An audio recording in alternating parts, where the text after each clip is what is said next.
à tous, vous écoutez l'analyse, une émission de Maison.com. Retombé. Bonjour à tous, ici Paris, je suis Kerwin Maïzo. Bonjour à tous, ici Zurich, je suis Willy Loksa. Bonjour Willy. Bonjour Kerwin. Nous sommes le 16 octobre 2018. Quels sont les titres de l'analyse d'aujourd'hui? Les titres. De morts lors de l'expulsion de plusieurs Congolais de l'Angola. Le bilan de la mission du Conseil de sécurité au Congo. Et notre divers. Alors, pour commencer, Kerwin, toyoki na réseaux sociaux, toyoki na radios étrangères, l'expulsion il y a Congolais na Angola. Tomoni, cette façon brutale, on va expulser ma compatriote d'Abisso pour l'Angola. Qu'est-ce que vous avez à nous dire au sujet de l'expulsion voilà? Avant na banda sujet ya ba expulsion, nako pesa juste un communiqué à wana analyse. Ezali que famille Bobozo, c'est-à-dire Bébé Bomengo, Chantal Bobozo, Mami Diela, bazali na mawa ya koyebisa baninga pe bayebani liwa ya papa na bango, papa Bobozo. Papa Bobozo akufi il y a 2 jours na mboka Rouen awa na France, na Normandie. Et bakokundaye mokolo ya mitano. C'est-à-dire que na 13h nzoto ekei na Ecclesia et na 15h30 bamemi mowei o boma. Ndenge balobaka. Do bake kokundaye. Alors wane ezali belle famille, bébé Momengo na Mekelen, Chantal Bobozo na Rouen, Mami Diela na région parisienne, hein, et puis ba petit-fils nyonso ba perdre donc papa Bobozo yangwana. Tout passer message oyo pe ko passer condoléances na banso bayebani na famille wana oyo tozali kokabola mawa elongo na bango. Alors après cela lokola lelo tozali les 16 dans 2 jours et kozala anniversaire ya moko na biso. Ezali donc anniversaire ya Ertis Bonjao Maïzo. Ye a fêté anniversaire na ye azali na États-Unis. Toko tombela ye anniversaire et l'amour où il y a le 18 octobre par anticipation. Pour na ye non seulement azali grand frère mais azali moto a soutenaka biso na mabondeli, na mateya, na ba conseil, na soutien psychologique. Et puis pour na anniversaire na ye azali ko sala na Facebook fundraising, collecte de fonds pour une bonne cause. Et cause oyoye aponi ezali asalisa Médecins sans frontières. Alors pour na ye mutu a travaillé pendant très longtemps na humanitaire. Quoi de plus naturel, quoi de plus normal que à consacrer anniversaire na ye na ko collecter ba fonds pour une bonne cause.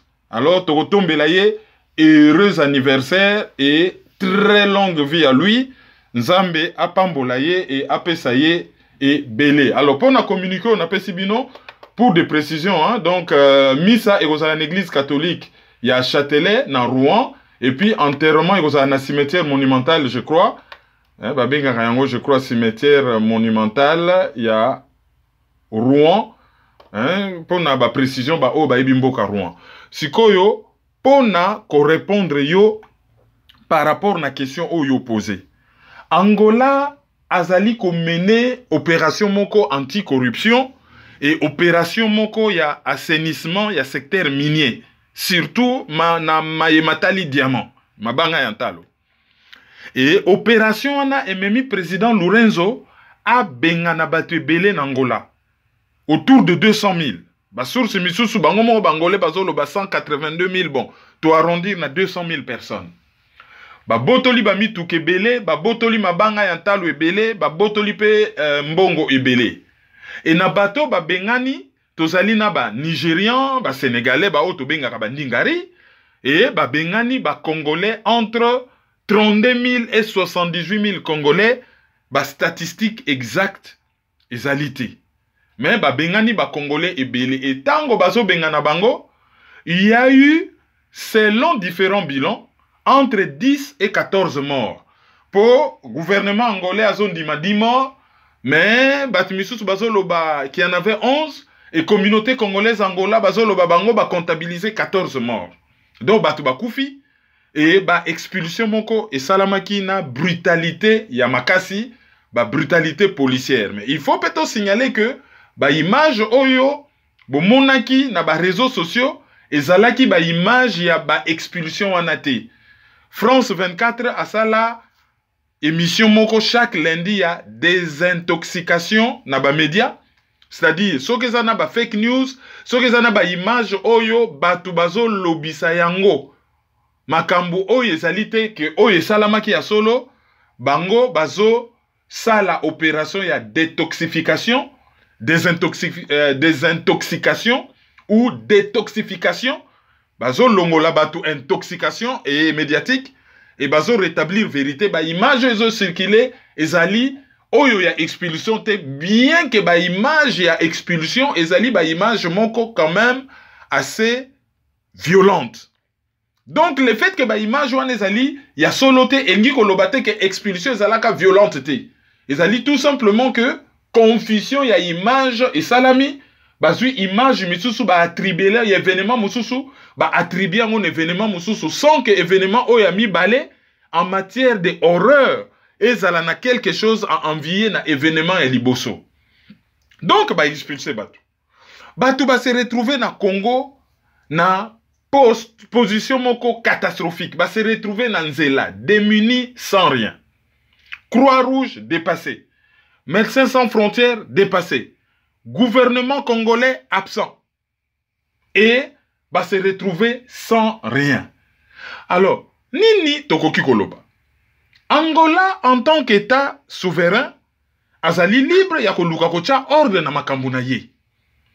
Mais Angola ayeba ke souveraineté na ye ezo suka esika oyo droit de l'homme et bandi. Pourquoi? Parce que Angola a ratifié la Charte des Nations Unies. A ratifié la Déclaration universelle des droits de l'homme.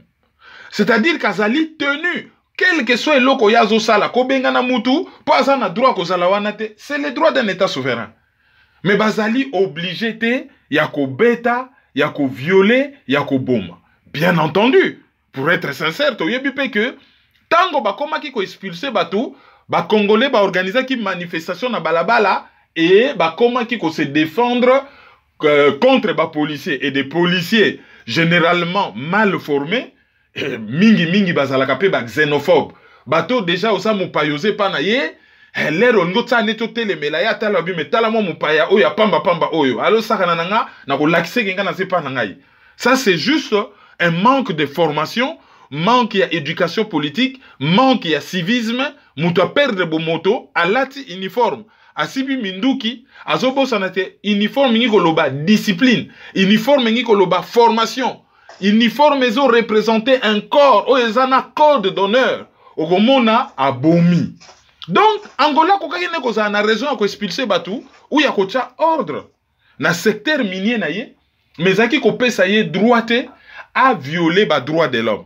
Et tant Angola a bengani ezalaki ko autoriser te ou kotika te bato yo bazo régner na Kinshasa basala comme si bango ba monaki rien abandonner batu na balabala. Bon, il y a aussi na baka ya expulsion na ba hypothèse ezebele hein. Angola na RDC baza na ba relation tendue.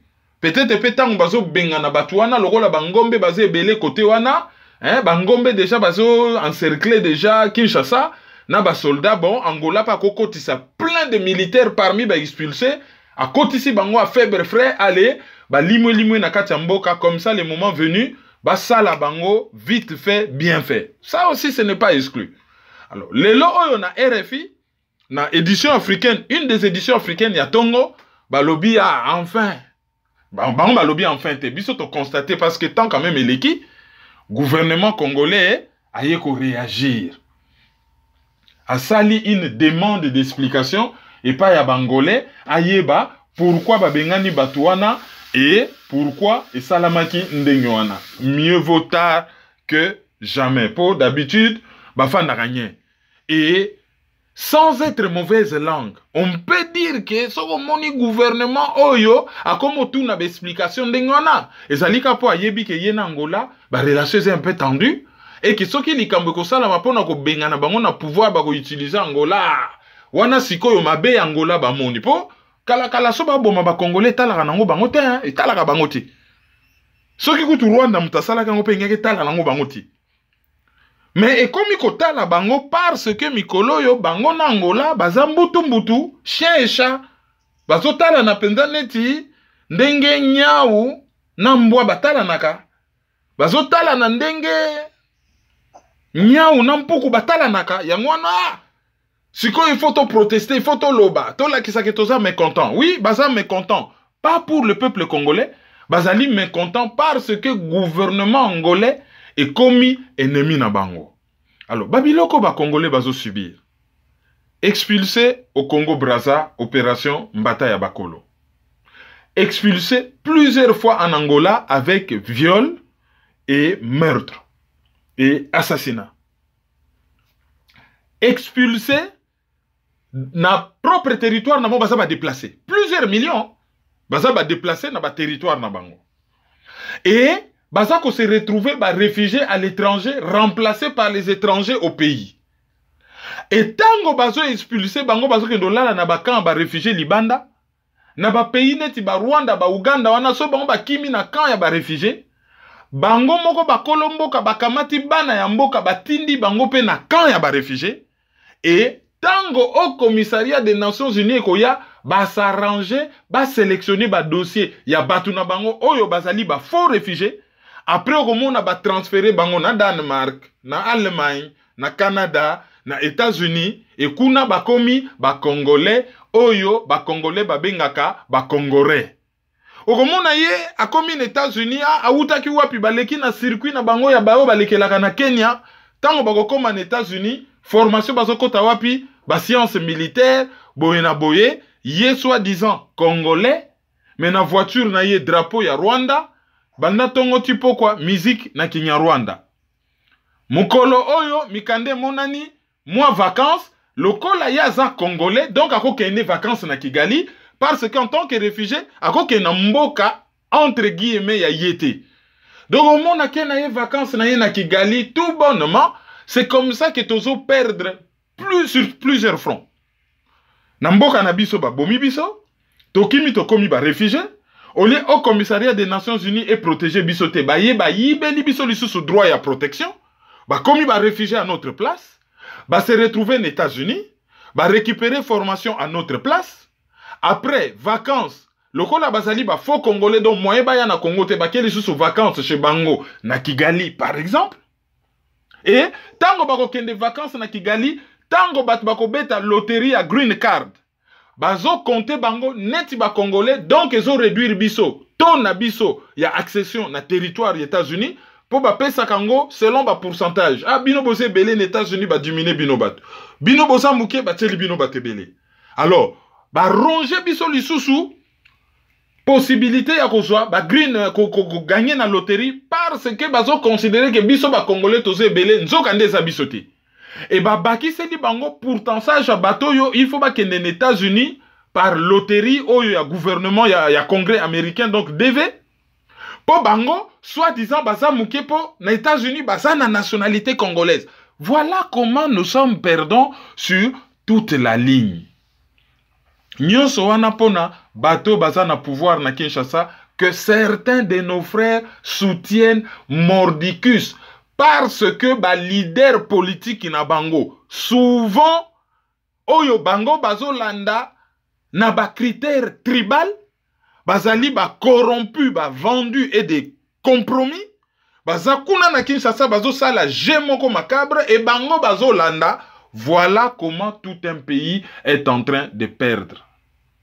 Bangolais babosanate tango bazalaka na ba problème njili ezalaka chez bango. Banda na ba Congo tina katanga ezalaka chez bango. Tokola na bango, on a vécu en harmonie, il n'y a jamais eu de problème. Bien que sur le plan politique, on va dire, ah, Mobutu a soutenaka Holden Roberto. Et après, a commencé à soutenir Savimbi. Toujours système naïf Sakabino, il y avait des commanditaires. Les Américains, Bazaï Kobunda contre les Russes. De l'autre côté, il y avait les Russes et les Kiba. Et dans le cadre de politique, il y a containment ou endiguement. Mobutu, côté capitaliste, derrière lui, les États-Unis, bazo soutenir Holden Roberto, bazo soutenir Jonas Savimbi. Mais je ne pense pas qu'à cette époque, l'armée congolaise en Angola qu'on massacre Bangolais gratuitement, ou Bangolais ou bazali ko vivre na Congo, bazala qui ko massacre Bango.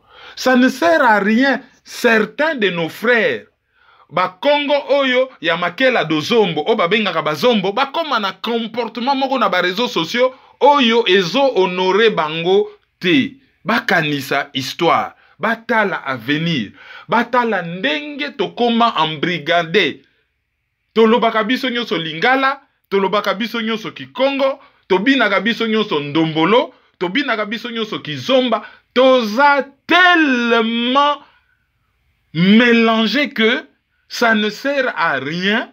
To banda ko confondre politique na sociologie. Na lobaka ngope po na ba Rwandais. Na lobi la bande à Paul Kagame, pas le Rwandais lambda. Tu vois ça la confusion. Il y a la bande à Paul Kagame, Oyezali, tu as International Tutsi Power qui sont des criminels, avec les citoyens rwandais normal, Oyo à Katisi na Congo, peut-être à 5 nationalités, à Lingi Naya vivre en paix. On ne s'adresse jamais à ces gens-là. On s'adresse à une certaine élite. Et Batoupé, pour le peuple, ça sera toujours dans la mémoire courte. Les lobes sud-africains, comme Bengana, Angolais, Congolais, Nani. Mais pays de la ligne de front, pays bazako bunda contre apartheid, oyo ba sibisaka koleka, ezali ba Namibie, ezali ba Zimbabwe, ezali ba Mozambique, ezali ba Angola, ezali ba RDC. Mais les loyo peuple sud-africain, akoma ko beta Congolais, akoma ko beta Zimbabwe ke zonge pa na yo, mabosani ke batuana ba bundaka pour apartheid desi là. Donc moi, mémoire courte, c'est un grand travail qu'il faut tout ça là dans chaque pays pour que peuple ennemi à peuple ezali nani. Gouvernement non, ils n'ont pas besoin d'être méchants gratuitement. Ils n'ont pas besoin. Bolingi bocha ba ordre, ok. Bravo, bocha ordre. Mais tant que bocha ba ordre wana, bo expulser peu ba libanais, bo expulser peu ba chinois, bo expulser peu s'il y en a, certains Israéliens mafieux, oyo, kota wana, bazo exercer capitalisme moko sale. Kaka un investissement, mais capitalisme moko sale. Bo expulser ba français, ba anglais, ba américain, ba allemand, ba espagnol.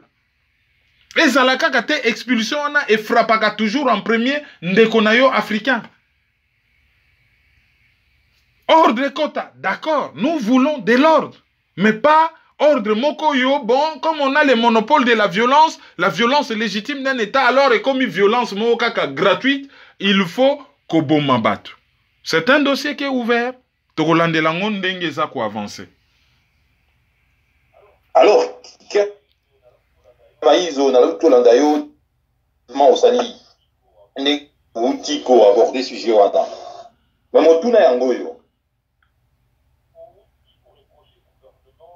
Chez gouvernement, na biso, jusqu'à présent, bon, Toyoki na radio qui ba testé contre ba expulsion ana. Mais motuna moko ya liboso yango yo. L'opposition ya classe na biso ba lobby quelque chose. Est-ce que ba dénoncer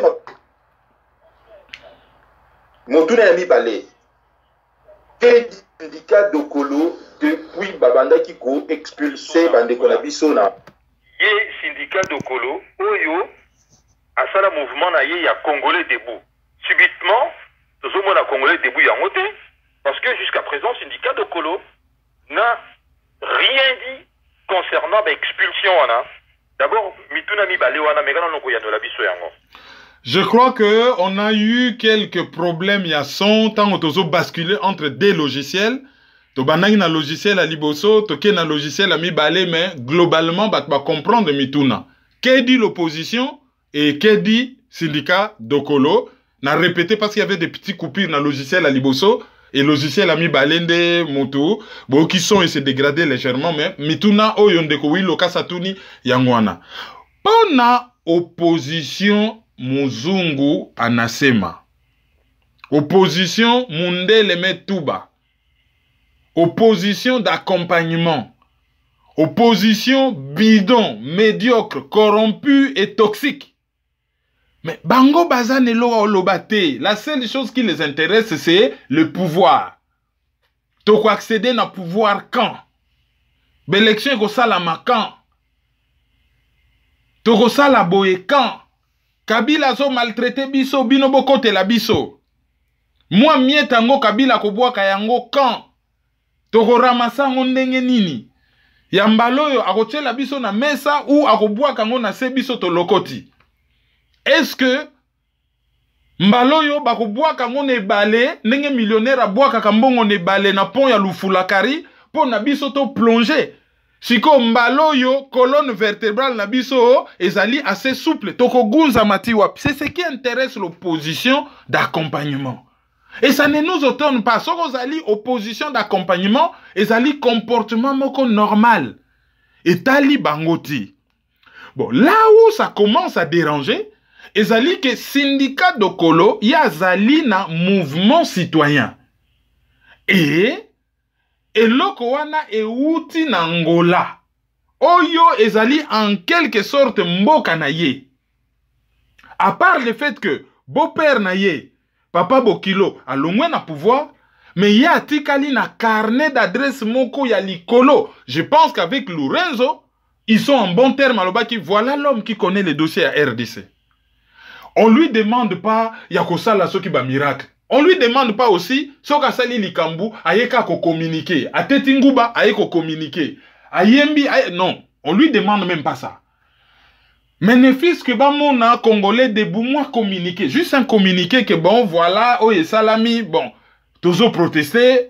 Ne fils que Toro bengangote diplomatie. Bango bazaba membre de la société, ne fils que ba contact. Oh yo, et ko sala que bon, bosan a raison qu'on expulser, mais moyens alité, moi malembe, moyens alité. Et ce n'est pas aussi une obligation, mais ceux qui par exemple après si ba véhicule pour na être transporté batou ti na frontière au leba kendagande bazo kende ba misusu na makolo, ça peut être une bonne chose, mais qu'on paye ça ba véhicule wana tonito lo batekyo ezali devoir obligatoire syndicat mukumba ya Congo yo mutu faut même obligatoire yo faut payer ça ba véhicule yo il n'est pas obligé, rien ne l'oblige, c'est un citoyen comme tout autre. La seule différence c'est qu'il a des moyens. Si on a besoin, il y a que ça la politique, moko quelconque, on a besoin qu'on réalise quelque chose, il a les moyens de réaliser ses rêves. Il a non seulement le moyen de vivre ses rêves, mais il a le moyen de rêver sa vie. Et il y a qu'on réaliser ses rêves. Il y a bateau bazana ba moyen plus que les autres, on leur demande un peu plus que les autres aussi. Bateau bazana moins de moyens. Par exemple, biso bakosenga biso babi bino bozana micro bo dénoncer. Mutu mususu, azane na micro te, azane influence te, akolela ye moko na appartement na ye. Mais mutu azana mbongo, oyo azana voix moko ezo porter, akoki kosala quelque chose. Et c'est vrai que, attitude, il y a les Congolais debout, ils allaient attitude moko, oyo, ils ont créé un gêne, ils ont dérangé, ils ont déstabilisé. D'autant plus que Likambango est allé Angola, oyo, président ya Congolais debout, disons, initiateur ya Congolais debout officiel, azali très lié na pays wana. Donc, du coup, Batoubaza a tendance, ya kotala ye, soki likambo salami na Angola, parce que bon, moi si naza quand même na carnet d'adresse, hein, un petit coup de fil, la wana pe bandeko, côté belle famille, boni brutalité boy. Hein, malembe, bon, nibo benga na bango, ok. Bon, nibo boto la biloko na bango, ok. Est-ce qu'il n'y a pas moyen à kosala yango proprement? Ata muto bazo expulser pas à la ganaba droit. Il y a pas, c'est pas nécessaire que bobo mabango. Ça peut aussi se dire. On peut voir un petit communiqué que bon, ne fût-ce que nous sommes en esprit na bateau bazo bengana. Bon, à salaka œuvre moko dans le passé au bateau ba félicitaka, kenda ko tika biloko pa ya bateau bazalaki ko bengana. Il n'est pas obligé de le refaire là. Mais ce qu'à refaire par exemple les gestes, moi bilamba, moi biloko akolia quelque part, moi batante, Et que ça la geste, moko, que ça la très apprécié. Mais il ne faut pas battre Kanisake. Comme Yazali syndicat de Kolo, c'est obligatoire. Lui, il doit faire. Non. Il y a un gouvernement, et c'est à ce gouvernement-là, où il y a la souveraineté, il y a la kisake, na kata souveraineté pe. Tant aux autres batu. Souveraineté pe. Ezali protection, il y a des concitoyens. Ba oyo basa namboka, na ba oyo basa libanda. Kervin, il me semble que, au comprendre, madame T. Personnellement, na question na ngai na motuna na tunaki nazo senga syndicat de Kolo à ça la geste moko particulier. Je parle tout simplement d'une déclaration. Syndicat de Kolo à ça là ne serait-ce qu'une déclaration il y a condamné façon oyo il y a expulsion et zali koleka. Je pense qu'une déclaration vaut plus que n'importe quel acte, je sais pas moi. Il y a quoi même là-bas parce que ces gens-là déjà il y a ça là qui liboso tu peux rappeler en aussi koyo to yebi yango to bosani yango te ndenge apporter là qui batuana bilo akolia tout ça et j'ai qui le romoko malamu to betre maboko mais mutisme na ye na minute oyo ezali ko kamwisa ezali ko correspondre na dénomination ya mouvement na été wa bengi congolais debout. Alors, si Congolais debout, pour l'instant, est-ce que syndicat de Kolo, voilà la question qu'il faut se poser. Est-ce que syndicat de Kolo, avec tout ce qu'ils ont pour l'instant, problème na bango judiciaire, na moi sinaye, par rapport au gouvernement Angola, pardon, est-ce que syndicat de Kolo a seulement la peur à cause de la porte-à-faux d'un gouvernement à Lorenzo? Yangoana, on a répondre à la question, on a abordé na deux aspects. Premier aspect, na lobby, bakoki ko s'attendre, le ko la sana ba moyen ka sala moi geste pour na ko soulager bato. Mais ali obligatoire te. Mais na loba ki pe que silence na ye, mutisme na ye, ça gêne. Ne fût-ce que à ça la communiquer, ne fût-ce que à loba quelque chose. Ne fût-ce que à agir. Même si on lobate, tous les détails, on est en train d'agir na niveau, il y a société civile, hein, en Afrique qui peut aussi na société civile moko panafricaine, oyo. Ceux qui m'ont salami, société civile, ayebi, ba circuit nini, alekaka, ayebi, ndenge na utilisaka carnet d'adresse, pour ko faire bouger les choses. On a deuxième aspect na abordaki, et na précisaki que mythisme na yezo dérangé. Mais nous ne sommes pas aussi dupes, na précisé que Papa Bokilo azali sous na pouvoir ti. Et sous-entendu, situation peut changer, tout le monde va poursuite judiciaire contre les membres et la famille. Mais, na précisé les choses sur le lobby, malgré cela, il y a une relation moko, selon autre, monaki particulière na président Lorenzo. Tango, Trump a désigné qui peut situation à Congo, il y a Twitter qui basa na photo lobby, ah, voilà l'homme qu'il faut pour résoudre Makambu ya Congo. Donc, quelque part, ils allaient qui ça que, bon, basali en bon terme. Bien que l'autre est président d'un pays, Moussoussou, c'est une personnalité internationale connue, mais ça n'a poste officialité. Et il y a une certaine façon qu'on se comporter vis-à-vis d'un président. Je ne pense pas qu'un président va laisser que, bon, pour naya yebana, bon, yaka ko yebisanga makambo en public, n'importe comment, bon, ça n'a pas gagé, porte ça pour les là, viens, yaka allez. Tape sur le dos, master, non, c'est pas comme ça que ça se passe.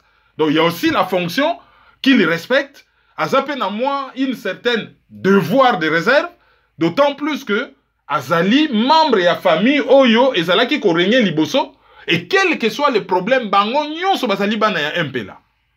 Donc il y a précisé que basa na ba circuit interne Oyo bakoki ko solo là, pour ko agir par rapport na dossier wana. Mais il est vrai, une chose est vraie, position, mythisme et syndicat de Kolo, ça gêne, mais position naïe ezali inconfortable. Bon, merci, la réponse Tayo. Je pense que auditeur Nabiso va quoi apprécier. Réponse au PSI. Quant en ce qui me concerne vraiment, opposant Nabiso, hein, homme politique Nabiso, et ça a un moment où peuple a besoin d'un bango, hein, ça a quelque chose, malheureusement, ça aura toujours aux abonnés absents. Et puis, Congolais te souffrir et ils ont continué toujours. Tout le monde a dit syndicat de Colonna Bruxelles, après ça qui espoir. Hein, tant ou à l'Obaki que nous allons frapper chirurgicalement Joseph Kabila dans portefeuille. Mais jusqu'à présent, tous en Roumon à l'autre côté. Alors, syndicat de Colo, dans le mouvement naïe debout congolais, bah ça l'ipsichté. En tout cas, question Ezali ouverte. Alors, Kervin, tu passer dans le deuxième sujet d'Abisso. Concernant le bilan de la mission du Conseil de sécurité dans le Congo. Et là, on a l'Obelabisso, compte tenu du bilan, il y a Conseil de sécurité dans le Congo, depuis, Yaki Tisikoyo. Dengenini ou analysé yango. Bon, Conseil de sécurité à Yaki, il y a une dizaine de jours en mission dans le Congo. Baye, basololina classe politique. Bilan na bango ezali bilan ya Nations Unies na Congo banda 1960. Banda n'époque ya MONUC, banda n'époque ya ONUC, bilan na bango ezalaka nango kaka en défaveur ya peuple congolais. Banda baboma colonel Kokolo. Banda nalobika banda 60 ONUC, to passé na MONUC, to yeko koma na MONUSCO. Bilan ya ONU en général ezalaka toujours négatif. Mais bilan ya Conseil de sécurité, mission bango bayaki ezali bilan moko mitigé. Baye na Kinshasa, Kabila aza toujours na pouvoir, bazwela ye ba mesure ya malongate, mboka ezali agressé, ba violer résolution 3314. Et loko malonga to monate ba déclencher ba mécanisme ya sécurité collective ya Nations Unies. Ndenge charte lobby, soki moko na biso azali agressé, il faut to sanganela ye ngulupa, to pesa Mouto azali ko agressé et tout moupo atika. Pour la relation internationale, il faut salama na ndenge ya kimia. Il faut qu'on résoudre ba conflit na relation internationale par des moyens pacifiques. Rwanda a un problème na Congo, moyen pacifique. Tango ya mené guerre na ba Uganda, il faut bosangane la ye. Tango États-Unis a utilisé Rwanda, Uganda, Burundi, il faut bafandisa ye na Conseil de sécurité. Soka so yo kate ne fils que humiliation oyo que Assemblée générale bazo lobelayo en public et ça la moins humiliation moko sur le plan international que mutata soka so sala mabe ako diminuer ata mwa muke. Tout cela n'a pas été fait. Baye wana kaka accord ya Saint-Sylvestre, accord ya Saint-Sylvestre. Baye na pouvoir, ba rappeler pouvoir, kaka oyo to yebi, il faut organiser l'élection, il faut ondima mbongo ya bapaya, il faut bondima ba avion ya MONUSCO, c'est-à-dire logistique ya MONUSCO, il faut ceci, il faut cela. Ba bengi pe opposition, oh bino bolingi nino, biso tolingi machine à voter te, biso fichier électoral on eza malamu te, so ki toke na élection boye e ko suka bien te, allez, ba pesi bango ba conseil ba lobby oh, machine à voter. Mais ils ont la fondation Westminster Foundation for Democracy, il y a des Britanniques, il y a des conseils sur ce qu'il faut faire par rapport à la machine à voter. Bokende ko luka consensus, bokende ko solo là, donc bokende dialoguer. Bo luka consensus, na pouvoir, ceux qui vont trouver consensus, bokende na élection. Boza, bakende ki loko la bana mike bake ko lela, bacholi bango, babimi. Alors, et là, il y a grave, c'est quoi? Leur conseil de sécurité a bango que Westminster Foundation for Democracy balobaki boy. Mais il suffisait qu'opposition ba bango que batu ya Westminster Foundation for Democracy. Tango bayaki on a Kinshasa, ba visita qui même pas machine à voter. La réalité de l'histoire est ani. Les alliés que le gouvernement à Kinshasa boyaki et lobi boko visiter le côté. Machine à voter ça ba sali banka mémo. Machine en gros, ils imprimante, eza boy. Et batouana pe na ba bureau na bango, balobi ah, machine à voter, imprimante. Bon, et posaka ba problème nini. Na Brésil, et poser problème nini. Na Belgique, et posaka ba problème nini. Na Hollande, et loko nini yo, ba critiquer la machine à voter généralement dans le monde. Après, ba komi makambo nyo sotobela bino analyse, je crois 15 choses il faut ba ça là. Pour la machine à voter, ezalate, machine à tricher, to méfiance et l'on vis-à-vis de la machine à voter. Batika là, jamais qu'on y a penda expertise, ba yé, ba informaticien, ba yé, ba fandi, ba tali ango, après ba pesi, ba conseil technique, pratique, ba habitat les rien. Ba sala ki ango na bureau, na ba papier. Pourquoi? parce que déjà Westminster Foundation for Democracy bazalaka déjà na conflit na pouvoir ya Joseph Kabila. Pourquoi bazalaka na conflit? Po bango banda kala ba responsable ya fondation na bazalaka groupe moko na kombo ya freefairdrc.org. Donc Freefair DRC. Groupe na bango basalaka yango na lobbyiste britannique na kombo ya Eric Joyce. Et ezalaka na influence makasi pendant na parlement britannique et ba renisa quand même 200 membres na kati ya parlement britannique pour na opération na bango ya lobbying et bazalaki kotia pouvoir ya Kinshasa panzi likolo. Donc conflit côté la bango banda wana. Yango wana l'air bango ba yekaka oh machine à voter. Gouvernement ya Kinshasa s'est rappelé que ah te bino botia biso mulunge na parlement britannique to boyi. Batika la jamais ne fiske kosimba basala ba conseil na papier. Ezaneti ngana yo tozobeta masolo nga na za médecin yo lobi nga fièvre na sala ki na butu nga pe na répondre na bimba soko moni fièvre na butu o lamuki o kamati serviette o mouiller na maya malili o tche na nzoto pour na ko réduire température soko za na paracétamol o meli soko moni ezo continuer o bengi ba pompier na peso ba conseil yo e sala maka généralement. Mais nga moko en tant que médecin na simbi yo te ponatala fièvre wane wuti wapi ezalaki combien na salaki yangote c'est ce qui s'est passé. Alors l'air bango ba opposer bango ba argument ya organisation wana et bango ba tosi et ba renvoyer ki bango wapi ba renvoyer ki bango ka calmement ba lobi bokendo luka consensus a dit bokendo dialoguer en fait bokendo bonde la pouvoir et ceux qui bo bonde li pouvoir to yebi hypocrisie occidentaux. Jason Stern alobaki que il y a un ambassadeur d'un grand pays occidental, il y a un lobby pour les occidentaux. Problème de Kabila a présenté Dauphin.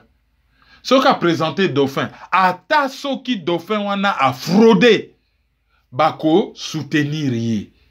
Mais ezali attitude moko normal. Bango bazo lia, baza na mangeoire bazo piller mboka. Sikoyo nini, bango bako ndimake muta malonga akota wana akata pillage non? Bazo défendre l'intérêt na bango ezali ko piller Congo. Pendant ba yewana au conseil de sécurité mais mutu na mutu azo penser sur son pays, azo défendre l'intérêt moko quelconque. Même ceux qui il parle au nom ya conseil de sécurité, mais na ndenge a cessé conseil de sécurité ezali contrôlé par certaines puissances. Et ba yebi intérêt na bango ezo kende côté nini. Et Batouana baye ko défendre l'intérêt. Alors, ils ont rencontré en face Batumoko yo, Muzungu Anasema. Les Karabao qui conseil de sécurité, même ceux qui n'a qu'à ta délégation, il y avait des noirs. Conseil de sécurité, Bangom Balamoko à genoux. Conseil de sécurité Anasema.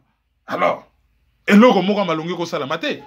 Niki allait, bapimela kaye visa. Parce que Niki allait à comment qui tenir ba propos moko oyo et ça là qui ko déranger pouvoir ya Kinshasa. Après mais ça n'a aucun rapport. Toyoko yoka kia Niki allait à démissionner. Wana batu balobi a démissionner et cause à la rapport na RDC bat ba comme mon aka rapport na RDC partout. Mais en réalité de l'affaire, ça n'a rien à voir. Yemoko azalaka gouverneur des États-Unis. Yemoko au départ a soutenu Trump. Yemoko a qui soutenir Trump par réalisme politique. Et a eu kozwa poste wana. Yemoko pe a commis ko penser na avenir politique na ye. Et le rôle a pensé na avenir politique na ye pour na ba républicain belé. Trump a commis ko sentir les soufre, a commis sulfuré. Mutu oyo bozoyo kaye solo ya moto, noko moto alors. Pour l'avenir électoral, il faut que la musique na nogomoto. Il sent les souffles. Il faut qu'on kima. Donc, à démissionner. Ça n'a rien à voir. Bah, envoyé spécial union sur aux États-Unis dans la région à Grand Lac. Rush Feingold. Thomas Perriello. Et le gomote à Malunge Bima. Bah, on y se bake na Kinshasa kaka. Ah, koloba, mais tango bakuta naka, na Kabila, réel politique, makamba solo la to yebite, ben intérêt États-Unis et primaka. Et ben intérêt actuel, il y a États-Unis officiel, et ça dit ben intérêt il y a peuple congolais. Après, il est nommé, il était comme étant envoyé spécial, il y a président américain pour la région Grand Lac Mazala qui est ambassadeur. Il y a États-Unis, les Nations Unies, et Azala qui souvent qu'on jouait rôle wana. malgré langage un peu direct, aya dernièrement, à Solana, aka Joseph Kabila, tout le monde a résultat, Moutaza na yaza ko santete. Yo kanisi ke soki ba yebisa ka ye penza, visa penza ke bon, yo penza sozo yo kate, to chasse yo. Nde makambo changea, basala yangote. Ça n'a aucun rapport na makambo ya Congo. D'ailleurs, tango likamwane salami, Gino Will a eu un bon réflexe. Akutanaki na Herman Cohen, akutanaki na un deuxième mouto azali mais na hiérarchie. Il y a une institution sécuritaire, il y a États-Unis. Je n'ai même pas son nom sous les yeux. Bon, akendaki akutana ye le deux personnes ba pesi ba interview na yoka ki ba interview ngopo eza même na parti yo Gino Will a tshela bino na éveil patriotique na parti ya mobimba o ya tindela kinga na yoka ki bon ozomona qu'analyse ezali quand même assez pointu mais il ressort de cette analyse que ça n'a vraiment rien à voir avec RDC. En fait, solution ya RDC et ko wuta ipa ya ba congolais et drame ya RDC ezalaka classe politique. Tant que tu se débarrasser de la classe politique, on a été biso tonito bundana banguna, bango batelemi ba opekisa bitumba. Tina niveau que bandimi bazwana bango makofi na nzoto, mais pourvu que Moupaya za la protéger. Son abi Moupaya, ce n'est pas Moupaya na sens ya xénophobe, mais Moupaya na sens ya agresseur monguna. Parce que ceux qui mutazo agressé bino za mutumabe, il faut se défendre. Donc baza banguna. À ne pas confondre na mwana mboka oya tomboki li gouvernement na babenga kaye motomboki. Mais batwana basa banguna. Tango bana mboka balingi ba signer banguna ale classe politique surtout ba politicien ya opposition lokola bazolia ale bakomi ko sala bouclier ko pekisa bitumba. Yango wana bitumba ezo umela. Et c'est ce que je tongato loba comme bilan, il y a visite il y a délégation, il y a conseil de sécurité na RDC. Il y a machine à voter là. Parce que j'ai comme l'impression que Bissonio Soba Congolais, ici dans la diaspora, n'a pas politicien, a contribué dans une espèce inédite entonnoir, c'est-à-dire toujours l'andaraka, la contestation il y a machine à voter. Pourquoi dans le Bibongo Caroline Maïzo? Nous avons tous suivi, dans la tout ça qui émission, il y a échange où nous avons abordé la question Oyo, Bemba répondait à Kiwana. Et là, on dit Bemba FAI Bissot. FAI Bissot, qu'il y avait au moins 6 millions de personnes qui dépourvues n'a pas donné biométrique. Alors, il y avait 10 millions d'autres personnes qui enregistrées sur base, il y a des pièces d'identité moro douteuses. Et 500 000 cartes électeurs vierges. Mais Bemba, sachant tout cela, mais Bemba, qui n'est qu'Imbangu na Kinshasa, au déposé candidature naïe. Et ça qui nous votait. Bon, ce qui Bemba, Azaki, na CPI, Abimi, Ayebaki Biloko, Anagnoso, alors, Oyo, Kilibanda, entre autres, Félix Tshisekedi, Martin Fayoulou, Vital Kamere, et Moïse Katumbi, et tous les autres, comment ça se fait que Zalak Bakene Kimbango ko déposé la candidature na Bango, sachant très bien que Kabila ou bien la Seni Nananga répondre à qui attend la question mon côté n'a pas préalable na Bango sur la machine à voter. Comment est-ce que yo Koki ko analyser attitude il y a classe politique? Moi j'ai comme l'impression que bazobi de to lo barana linga bazobi nsabiso nyonso. Parce que pour l'instant jusqu'aujourd'hui tout le monde dauphin à Kabila, Chadar Yazan Kosala, Azo continue Kosala propagande naïe, Bango Azo continue à réclamer machine à voter, Longwa, mais Nanga Azo maintenir la machine à voter. Pour finir, l'Oni Kosala, Makervin Maïzo, il y aura ces élections, et Nanga reprogrammé Chadari comme étant gagnant la belle élection, et Kabila Robimisa, char de combat, et qu'on encercler et qu'on quadriller la ville à Kinshasa Nyoso, un point stratégique Nyoso, et nous aurons Chadari pour 5 ans. Oyo Nyoso ngai personnellement dans nos locaux la distraction n'a pas ya ba opposant na biso bazali bango pe na kati ya distraction wana. Neni yokoyuko neni okoki kofungola biso encore par rapport à ce que je viens de dire ici. Et là on y wana. Ben, na lobby la rabat une analyse, généralement, na lobby, ba opposant bazo bele la machine à voter, mais bazo bossa na que na seni ba décision ezwamaka à l'unanimité, c'est-à-dire binonyo se faut bozala d'accord. Et que machine à voter wana ezali une décision ya Corneille Nangaa te, ezali une décision ya seni mobimba à l'unanimité. Et na kati ya seni tozana nani? Tozana batu ya pouvoir, tozana batu oyo babengaka ya opposition, et tozana batu oyo babengaka ya société civile. Yango na kutu babengaka ngo commission électorale nationale indépendante. Pourquoi? Parce que au lieu ministère de l'Intérieur a organisé l'élection, batu bazana confiance bala bien ministère de l'Intérieur eza gouvernement ya PPRD bangote. Bala bien alors tout ça là organisme moko à part. Ah mais organisme à part wana so bozui bata PPRD ba osai la PPRD ba bien bon. Pour les à la vraiment indépendante, il faut équilibre. Bata pouvoir baye, bata opposition baye, bata société civile. Les camounions se faut discuter biso nyon soto zala d'accord pour na mutu mota lo bate ngana boy nga boye PPRD sali boy biso nyon se faut à l'ensemble to yoka na l'unanimité et on prend une décision. C'est ça juste gage à indépendance basengaki. Donc machine à voter zali décision à Corneille Nangaa, tes décision na bango tout. Alors son mutaye ko belela machine à voter. C'est pas normal et sa décision bazwa ki bango tout. Donc bazo distraire batu yango na biso tolobaka tolobi. Dans ces pays, la solution, c'est pas les élections. Un pays qui est occupé, c'est pas un pays oyo bakoya ko libérango par les élections. Ba libéraka un pays occupé par les armes, ba libéraka un pays occupé par un soulèvement populaire. Mais ba ko libérango te par les élections. Japon a yebi condition ni na longwa na Chine. A yebi condition ni na longwa na Corée. Allemagne a yebi condition ni à longwa na France. A yebi condition nini à longwa na Belgique. Allemagne a yebi yango. Donc, on ne va pas inventer la roue chez biso ko salama différemment te. Ma solo élection ezali distraction ya ma bekoleka. Yo lobi ke Shadari azo sala propagande.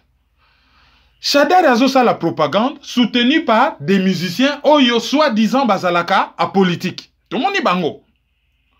Biso batu tozwa cours ya criminologie na deuxième graduat na professeur Kasongo. Alakisa biso ba phénomène ya koyeba ke mutamelaka bangi. Totalaka manzaka, totalaka batalon, totalaka elobeli. Mais boyoka ki voya kimbuta. Les razo kabambongo boyoka ki voya kimbuta. Est-ce que c'était digne d'un gouverneur? Et kimbuta zo kabambongo en public. Mbongo ya zo kabeza ya poche na yete. Ba parents na Kinshasa ba futaka mbongo o futi mbongo ya scolarité na frais kimbuta. Batu ba futaka ba taxe pour na ko ramasser ba immondice. Batu ba futaka ba taxe kilikili et mbongo ya ba taxe wana pendant que la ville est sale. Avenue Bongolo est commis lac ya ba tétard na ba ngungi. Kinshasa commis na salité moko la ville la plus sale au monde. Selon une question, une émission, question pour un champion. Quelle est la ville la plus sale au monde? Kinshasa. Bravo.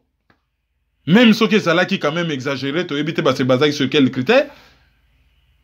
Mais les gouverneurs mbongo, parents, bazo futa, pour namboka, yazo kendo kabela yango ba musicien, soi-disant politique, et azo sala propagande ya Shadari, oyo alinyami komisa, kinwa na makasi. Son programme d'abord bilan na ye. Banda zalaka membre ya IDPS. Ti lelo na PPRD eza nini. Bilan na bango ya batu ya pouvoir eza nini. Et programme na bango eza nini. Ils n'ont pas de programme. Bazo ça la propagande. Et ça les gens ne voient pas. Les Quinois est descendu trop bas. Bake koyemba na stade na match Zimbabwe contre RDC, bakomi koyemba toboy machine à voter toboy. Ça c'est vrai. Baboy machine à voter.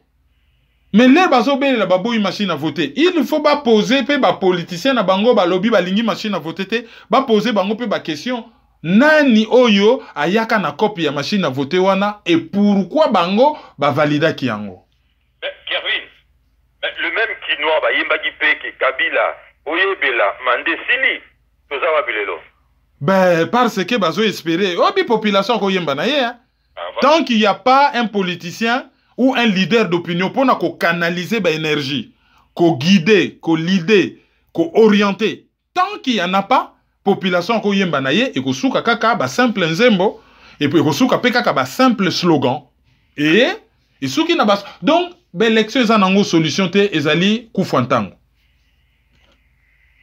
L'élection ezali kufantango ezali solution te mais dans ce cas Kervin Torobima la situation on dengue parce que ndenge tu peux aborder si intelligemment tamo ya population to monagi ba yembela yi kabila mandé sili oyebela to moni ba yembi dimanche oyo na stade que tolingi machine à voter te mais maintenant sur le terrain Kabila a changé le côté pour ne pas dire Nanga a changé le côté alors on continue toujours pour respecter le calendrier na bango le 23 décembre et Tokomona après Nanga a proclamé pardon Chadari comme gagnant char de combat avec des militaires bien armés bako quadriller ma grande ville la République démocratique du Congo nyoso ndenge basala toujours c'est-à-dire Lubumbashi Kisangani Kinshasa na ba point nyoso stratégique et makambo aussi la wana parce que oyo bango bazolinga bazola kisawana ke non machine à voter même sur ba longoli machine à voter toyoka ki Félix alobi ke avec ou sans la machine à voter à combattre à regagner l'élection mais na yebité non wana eza distraction Hassan Dimaki azon dima machine à voter indirectement voilà. Et Kabili se kinkie Mulumba à reconnaître que opposant na bango eza kaka ye olea loba traître na bino oya komi na kan na biso atundwa komisiye après kinkie Mulumba komisiye mais posez-vous des questions akeneki na Kampala na délégation na ye avec un conseiller à Kabila bien connu na kata délégation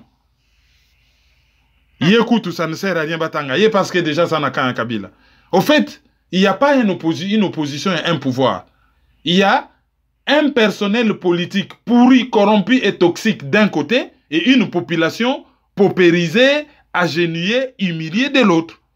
Alors, solution tikali kaka et go na diaspora.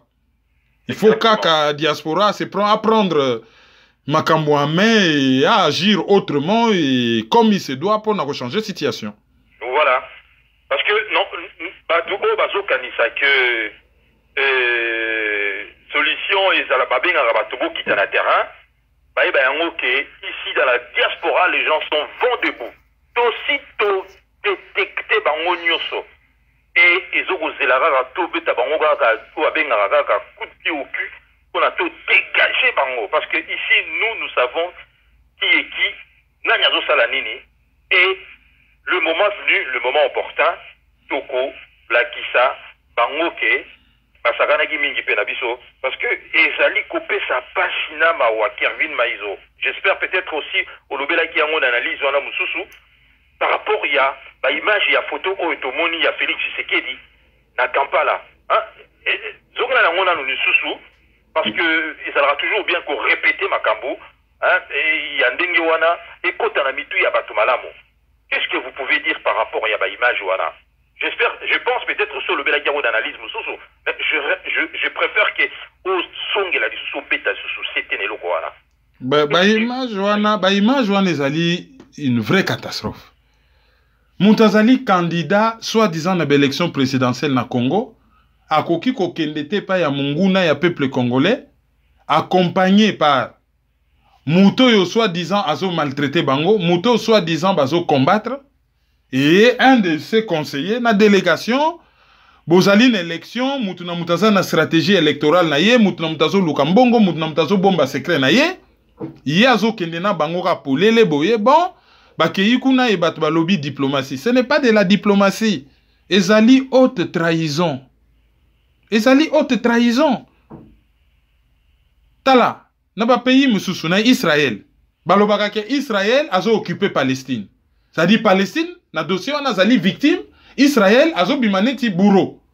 Mais imaginez-vous que premier ministre israélien pour n'appeler ça Yasser Arafat Mbote, na bakor ya Oslo, Yitzhak Rabin ba assassinaye.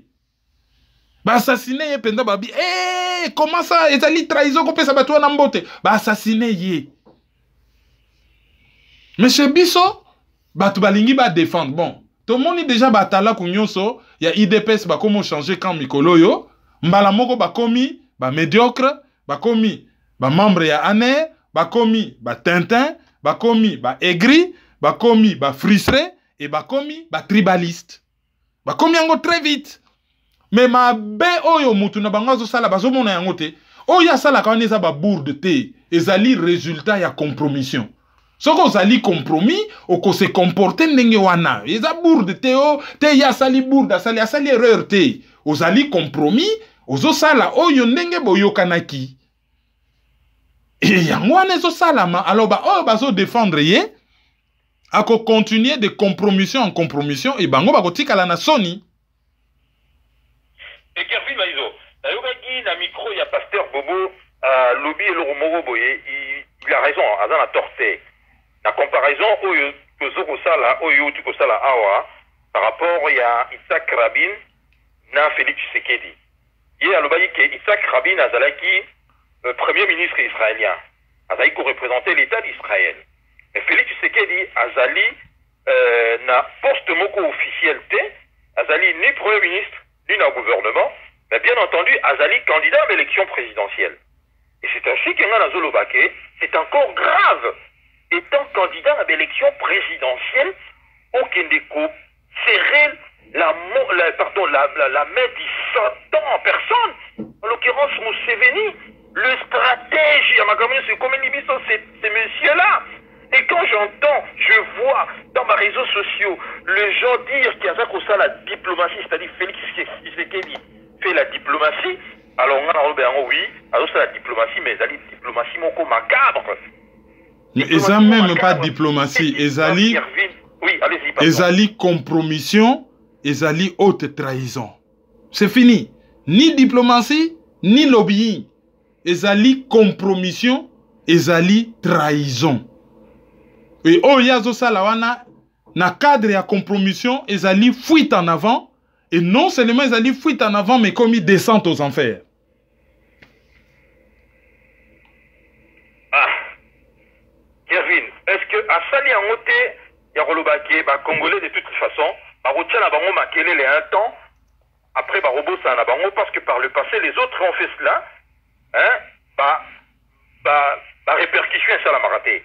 Parce que Félix Tshisekedi a quand même zobaté, ayebi lo kwazo sala. En le faisant, akolo baté ki bon, je vais le faire ba congolais bako ganga après ekole kanango.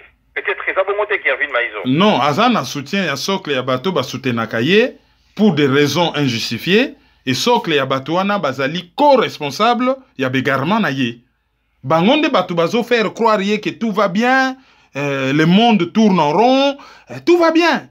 Mais mukolo oyo akwa yeba qu'il y aura un grain de sable et qu'il y a faire dérailler machine wana déjà bien où il est.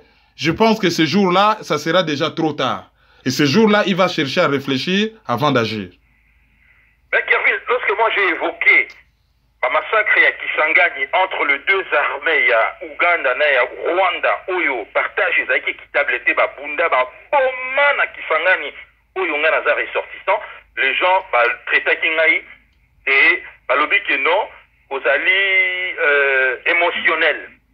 Dans la politique, il n'y a pas de l'émotion. Kervin Maïzo. Donc, le fait que moi j'ai pensé au mien, Bande Konangaï, Oyo ba senga qui est l'autre côté, Oyo ba linga kabasi fonambo kanabango, ba qui massacré, mais les autres, nos compatriotes, donc c'est la vision que vous êtes trop émotionnel, Kervin Maïzo. Comment est-ce qu'on répondre à l'argument et à l'engouement? Oye Salamaki Nakisangani, ce n'était pas de la politique. C'était une agression militaire avec des résultats catastrophiques. Et un être humain qui est victime d'une agression, qui est victime de destruction méchante, être humain wana akolela. Et kolela naye, bakoki ko benga yango émotion ti. Bato balobaki ke ozali émotionnel, bato wana bazali cynique.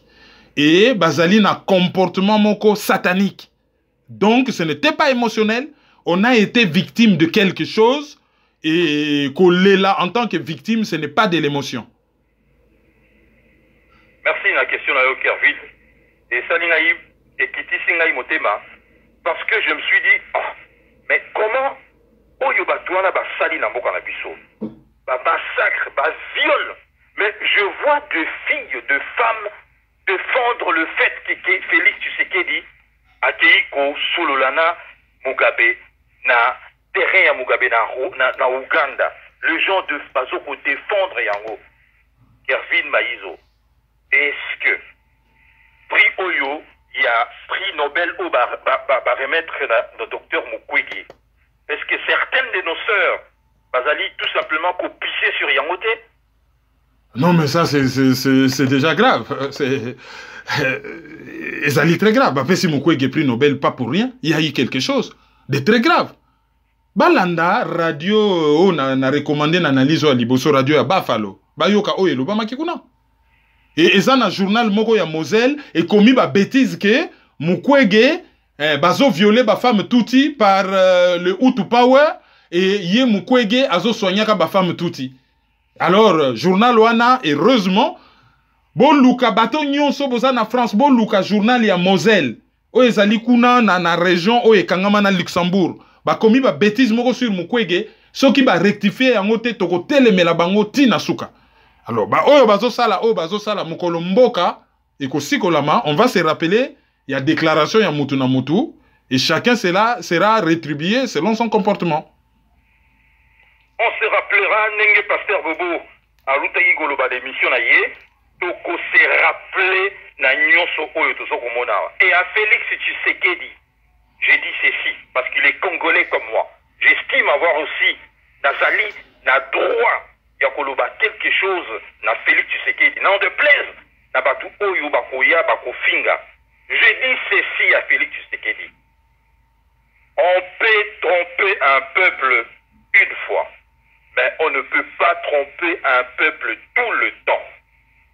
Le Congolais, nous vous regardons et le moment venu, Toko Tunayo ba compte. Olinga te, au blessé biso na cher na biso, le fait que negi kokutana na Museveni. Je ne suis qu'un Congolais, je ne suis rien, je suis qu'un Congolais où on a désapprouvé totalement cette action de kokutana na Museveni. Oyo bakomona yango mabe bakofinga, mais je l'ai dit en tant que Congolais, blessé dans son âme, dans sa chair. Merci beaucoup, Kervin. Donc, quand on a divers, alors, tout le monde est une catastrophe, c'est-à-dire accident, il y a camion citerne et Salamaki, na Bas-Congo. Qu'est-ce que vous pouvez nous dire là-dessus, Kervin Maïzo? Événement moko malheureux, le a dépassé 1 heure, toko kende rapide. Événement moko malheureux, Salamaki, il y a quelques jours. Camion citerne, kotaki en collision na camion Mususu, et puis il s'est renversé. Batbazo le kota carburant, allez incendie, et il y a eu 53 morts. Et là, ezali déplorable na likambouana, ezali 1. Tozate na ba service ya secours digne de ce nom. Bato babele laka souveraineté. Bazo zela Monisco, ayana ambulance, ayana hélicoptère quoi ko sauver bato. Mais un état souverain oyo alingi ba avion ya Monisco te pona ba élection oyo et kozala problème pona bango, hein? Bazalaki d'accord que ba ambulance na ba moyens médicaux, ya Monisco na ya Médecins Sans Frontières et ya les combles du ridicule. Wane loko liboso. Et loko ya mi balé, ba décréter malamoko que zalaki accident sans même une enquête. Ba décréter ou non ezalaki accident. Et ce que zalaki attentat. Ce que zalaki attentat. Nana yebi. Enquête ba salaki wa pipo ba décréter que zalaki accident. Ça c'est la deuxième question. Troisième question ezali. Tango événement ane salami oko remarqué que na communication ya gouvernement batikala kotanga kombo ya société te, batikala pe kotanga mukolo société wana te, c'est comme si on protège quelqu'un. Société oyo et transportaka pétrole wana. O ezalaki ko transporter, o ezali responsable ya accident wana. Ezali ya nani? Qui est-il? Pour na tozala na impression que bazo protéger ye. Ça c'est la troisième question. Et finalement, indemnité y a ba victime. Eko wuta, wapi, eko zala ya combien, eko futama, quand. That is the question. Voilà, to réfléchir na ba question ana, et to mitou na pe na ba catastrophe et les kakala. Basala kana bango enquête te, charnier ya maluku, et les kabiso kaka boye, bon, to monika ka communiquer, signer la morgue. Morgue, hein? Ba komi yo, ba bibembe, et salaki awa, ba indigent, ba mabola, ba eki babouaki ba babola, lokola ba koufi baza batute. Nassé signer la morgue. La seule morgue au monde à avoir signé un communiqué, c'est la morgue de l'hôpital général de Kinshasa. Signer la morgue. Pourquoi bakoufa kyote baza ba indigent? Babouaka kuna zéro enquête. Yaka mouinan sap. Nakasa ibasa biso dega. Ba yingele kuna n'Équateur basala biso dega. Na beni batu bazo continuer ko kufa ti batu ba lembi bazo continuer ko kufa bako saka biso ba ADF. Un rebelle ezali mwana mboko azo tomboke la gouvernement na ye babenga kaye motomboki na lingala. Un agresseur ezali mupaya oyo a côté libino babenga kaye munguna. Soki yo tata olesa kabana na yo to futa ka minerval te bana batomboki ba se révolter ba komi ko ganga bazali batomboki. Mais soki mwana ya voisin sauter clôture ayiko beta yo papa lobi ndenge nini bino kaka miziki kolamba kitoko solo kitoko ngana zanza la côté abandi ko beta papa na bino, c'est un agresseur. Qu'est-ce qui se passe à Beni? Et comme catastrophique tala. Tout le monde a côté na S directeur asne la Koufi. Bon, azalaka congolais, moko la Koufi ba kyo kundaye chez na Rwanda. Les gens ont vu ça. Je présente encore mes condoléances na famille à journaliste au numéro 2 à Association internationale, Union nationale de la presse congolaise, UNPC. Solange, je crois, Masiku, Oyo Aoutaki Kokufa. C'est vraiment, c'était une grande dame, bon. Ezali Mawamingi. Oyo ezo lekana est et komi kwa empêcher biso kolala et komi catastrophique. Déchet catastrophique. Enough is enough. Il faut vraiment Isuka. Il faut vraiment Isuka. Enough is enough. Pas c'est côté là, côté kuna. Pas c'est côté la côté kuna. C'est-à-dire que bango ba fragiliser biso côté kuna. Car à côté kuna de toko zongi c'est la bango. Ou union so baza rosa na boka na biso lelo.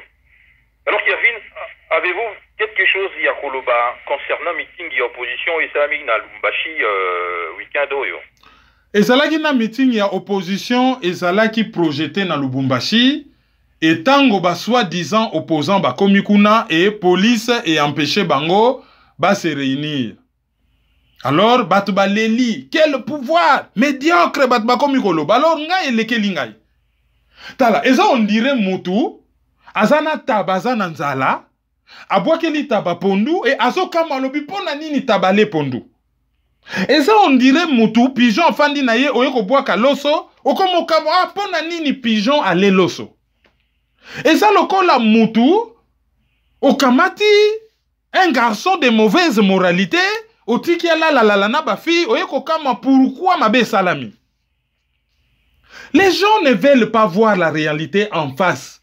Toza te na dictature, toza na occupation. Et batouana na occupation, on ne respecte pas la loi. Il n'y a pas de démocratie, il n'y a rien. C'est eux qui décident. So ba lamu ki balobi boko sala boye bo sali. Bo bina na gauche, bo bini na gauche. Bo bina na droite, bo bini na droite. Ba lamu ki ba décréter balobi ba sportif, banda lelo. Plus de sport en commun, on ba mbangu na bakine ba cross, boye bo kutani na stade du 20 mai. Plus de sport en commun. Ba sportif nyonso batamakasi batolo minene batosi. Allez coucher. Ba petit Rwandais ba binoni mboka banka. Allez, ba yuma moko bo coucher. Batu balali. Tala tango ba kena Lubumbashi. Na yoki na RFIO l'opposant Muzitu alingaka kende kotala Kyungu Waku Mwanza. Muzitu n'est pas un opposant et Kyungu Waku Mwanza ne l'est pas aussi.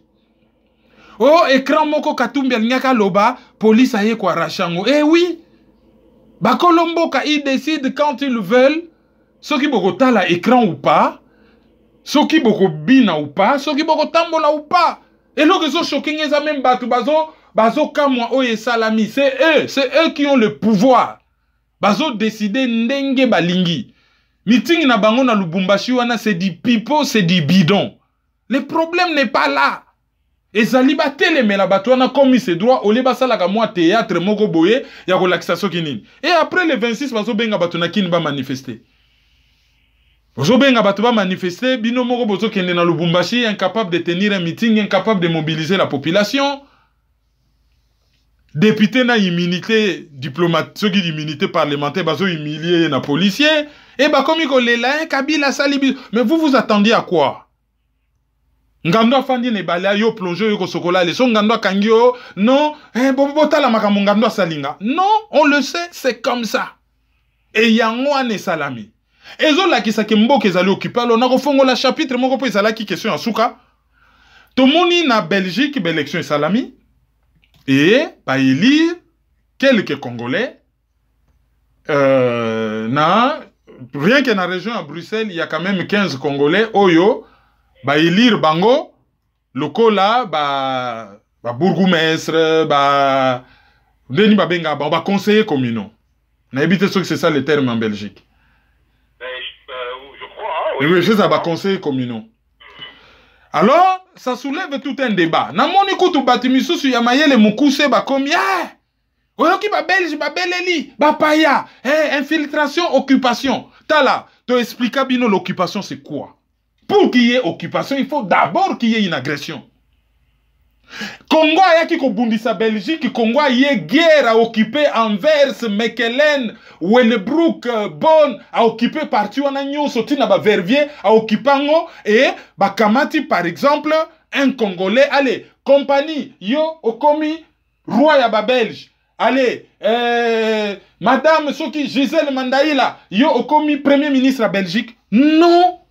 Armée congolaise est en Belgique, non. Bateau yo ba voté na Belgique, c'est des citoyens belges. Ils sont belges. Élection organisée, pas par une commission électorale, mais par le ministère de l'Intérieur. Pas besoin d'enrôlement parce que ba pièce d'identité, on sait qui est qui.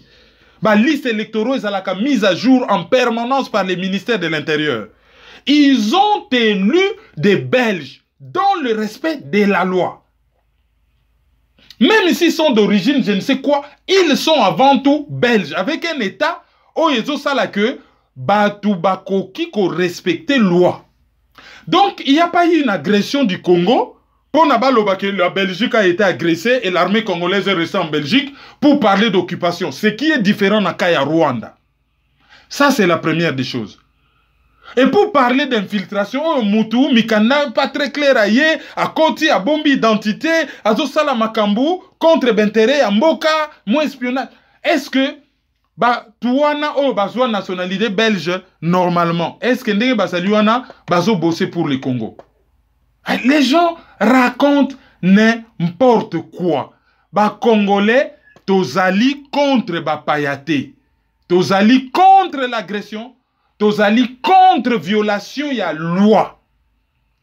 Bato bakota wana. Okoti na Congo ozali rwandais. Ah, bato ba dialogue allez, mbala moko bapaya brasser bango na armée nationale.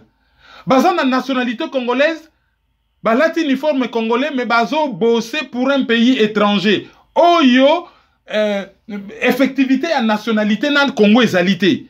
Mais lien affectif na bango basa na ngona pays o bango bauta arrêt note bom. Effectivité ça te boss kontaganda en général l'armée congolaise makena na ce pays kuna onte ngana kosamba na Kinyarwanda na botama kuna na kola aza na lien na Congo te. Donc balati kaka yango na tolobaka FRDC ce n'est pas forces armées de la République démocratique du Congo mais c'est forces armées rwandaises déployées au Congo. Alors batba koloba occupation exatée. Occupation exatée, mais ça c'est vraiment n'importe quoi. Occupation exatée, ça c'est vraiment n'importe quoi. Mais Congolais peut-être sur le plan affectif, Togo c'est pas bien. Ah, Batouana bandeko na biso histoire na bon quand même c'est intéressant. Yaki comme Congolais, s'intégrer, une nationalité, les lots comme ça la politique. Ah c'est bien. Peut-être, na lobi bien peut-être, lobi le obeta masolo Congo, na ba parti politique na bangwana, peut-être un peu plus sensible. ah peut-être biso peso to beta masolo Congo, peut-être so to moni bango to bakozala un peu na moi oreille moko un peu plus ouvert pour na bazana sensibilité ko yoka biso. Mais ce n'est pas que to se pela ngulu pour ah bango bazali élu et ceci c'est là. Alors je vais profiter de l'occasion pour na ko féliciter na Anderlecht Nicole Bomele Nkento ye azali na parti défi. Et puis, Kazadi Gladys, yé azali na liste ya bourgmestre. Alors, na mille Bruxelles, toko féliciter Bertin Mampaka, toko féliciter yé Nassina Solola na ye, je connais un peu ce qu'il pense sur le Congo. Nyanga Mijan, Nyanga Lumbala, yé pe na Solola na ye, je sais ce qu'elle pense du Congo. Parti CDH. Pour la partie socialiste, félicitations na Moutier Belengoyi, Lydia. On voit quand même que Bassi, ba maman, Bazali et Belé. Alors, na Etterbeek, tozalina Mandaïla Gisèle. Yécoute, azali engagé na cause ya Congo. Il y a aussi Evere Mbombo, Chibimba, Sylvie. Bon, côté à Forest, côté à Ekolo, tozalina Mugabo Alain, et puis MR Ezali Madouda Isabelle. MR parti à Louis Renders.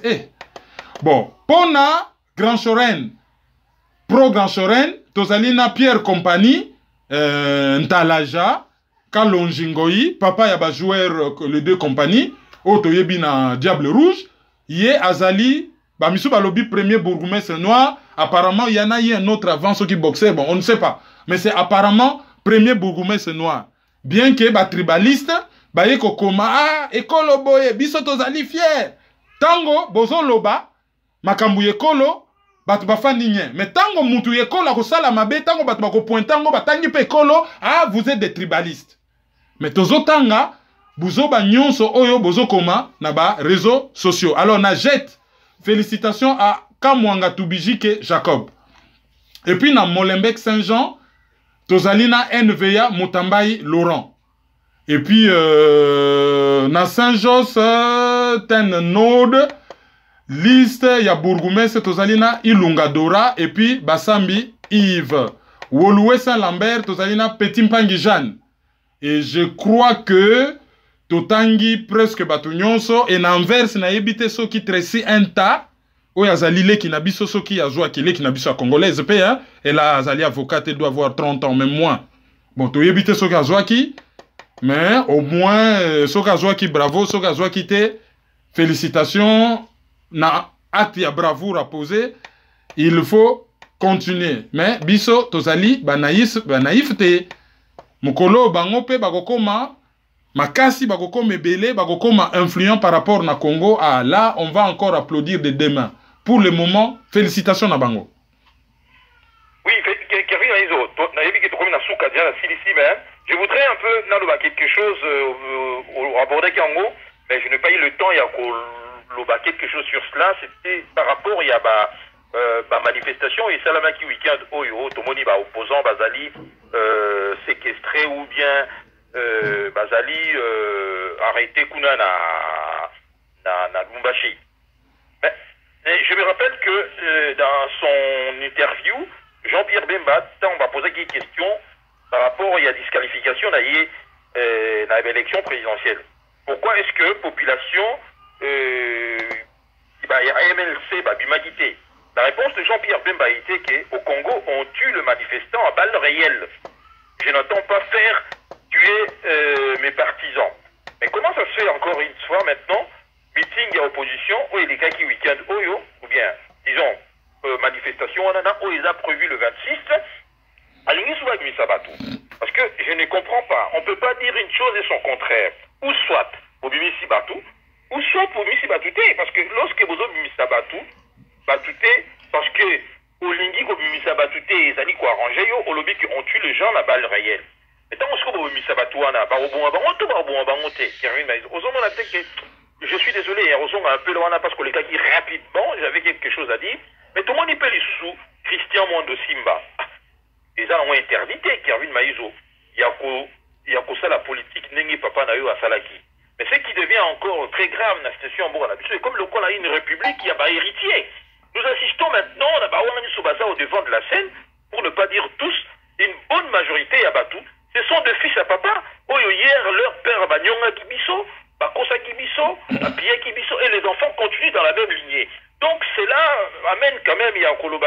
non, il faut stopper vraiment et le corona.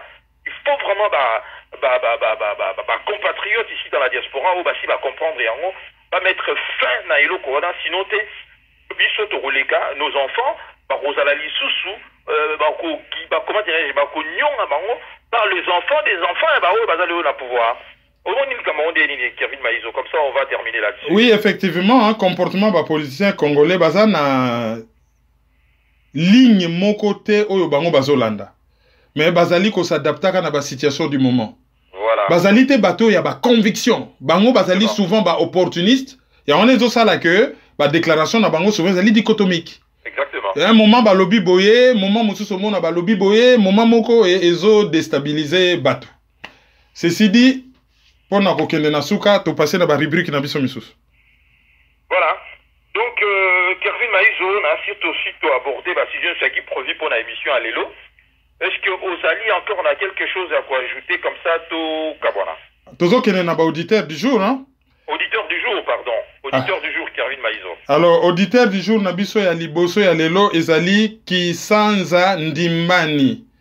Yami Balé ezali Jules Mabiala. Auditeur du jour na biso ya Misato ezali Brigitte Koudia. Yamine ezali Lewis Di. Yamitano ezali Kenedu Mokonzi. Et puis Yamotoba Tokozwa Olivier Bolia, Gary Iwele et Fabien Kouswanika. Ah, Tokozwa Omer Kande. Voilà. Omer Kande na Zurich. Attends, je mets stop.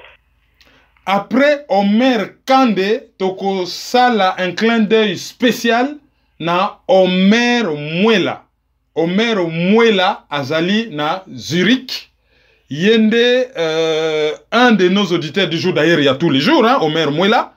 Et ceux qui te lobby Omer Mwela, tu penses peut direct à côté na Ndekonabiso Dina Makaya na Maman Thérèse, son épouse. Voilà pour notre auditeur du jour Yalelo. Avant to kabwana torope sabino communiqué moko ezali une grande conférence débat oyo ezali organisée na ville ya Liège na Belgique, ezali organisée par Apareko oyo boyebi signification nango Apareko Nikoloba Alliance des patriotes pour la refondation du Congo. Alors, thème Kozala, la responsabilité du peuple congolais dans la tragédie congolaise. Hein, pour généralement, kaka bapaya, mais ma beo misu soupe komi kosala, ma po biso tomi tiki loko la ba mouton. Yangwana bapaya baye kosakana na biso. Alors, ba responsabilité à peuple congolais, na makambwana ezali nini?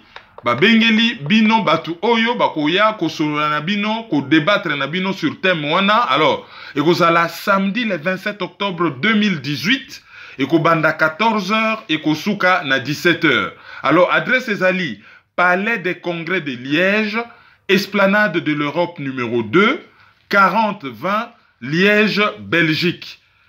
Contact ezali so boni bobenga bozo ba précision ezali 0032 465 580 110 ou bien 0032 466 446 955.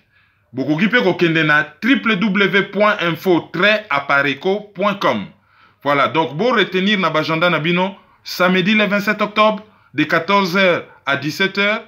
Grande conférence débat na Palais des Congrès à Liège, Esplanade de l'Europe numéro 2, 40-20 Liège, Belgique, CNRC à Rosalana Pointe. Merci Kervin d'analyse et Alelo, et sur ce, je vous dis au revoir. Au revoir et bo landabiso na ba bisika oyo bo mesana ko landabiso PayPal maizo@hotmail.com. Téléphone 0033 758 469 414. Chaîne YouTube Kerwin Maïzo. Page Facebook Les Amis de Kerwin Maïzo le Panafricain. Merci à ccdp-rdc.com. Merci à Congo Éveil Radio. Merci à CPLA TV et surtout merci à Debriefing Media Channel. Bokende ko luka biso pe na Tax Force pour le Congo ou na les justiciers. Au revoir. Au revoir, Kevin. Au revoir, Willy. Dadadi. Merci beaucoup. Merci beaucoup. Merci beaucoup pour tous les enfants.